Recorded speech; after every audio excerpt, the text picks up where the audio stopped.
It was the summer and we suffered thunder and lightning.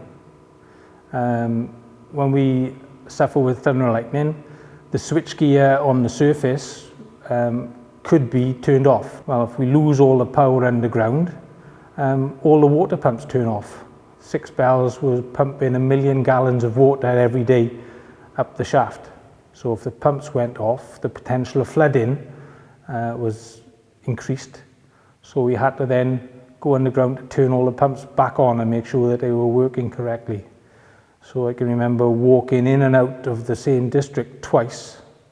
It was probably 1.5 miles, because we went in once, turned the pumps on, they were working, came back out, and within 25-30 minutes, another power strike, turned the pumps back off. So I had to walk all the way back in.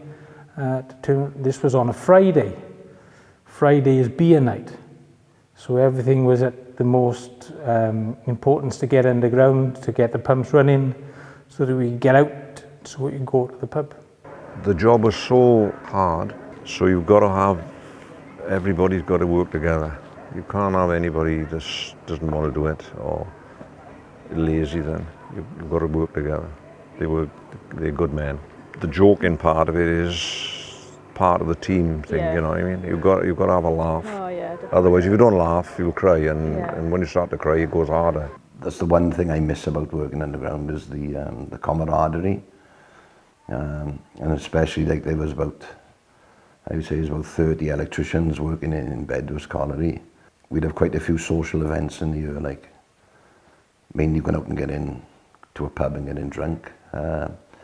But they also had, when the cold board was in full swing, they also run tournaments. They might have a quiz, a safety quiz, and it'd be you against other collieries. And they also organise like card games, darts. So that's the bit I miss most, is the social life. Really. In collieries, in pits, there was blacksmiths, which did the general repairs, and there was also a man called a farrier. Now he's the man that dealt with the horses alone. He didn't do anything else, just the horse, make the horseshoes, take them down, fit them in the ground, and generally look after the horse. You know. And each horse had its own individual ways about it. If he wanted a rest, a horseman was very clever. They'd find a part in the road where they could pull their shoe off. Pull that shoe off, which meant now you'd have to send to the farrier. Sometimes I would, while I'm in food or something, you would think, God, there's 800 metres of rock above me now. And you wouldn't get claustrophobic, but you'd think, how tiny am I, like, you know. One night, on a night shift maintenance, I had to crawl up the middle to replace a cable. At the time, they were pushed low because the coal face was very low. I couldn't crawl up there with my belt and my battery on. I had to take my belt and battery off and hold it in front of me and crawl up the coal face with my tool bag. It was halfway.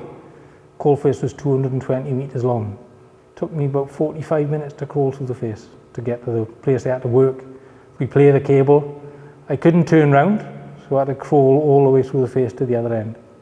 Something that stuck in my mind, and I was probably about 21, 22 at the time. I'm now 57, so it's something that stuck in my mind all my working life.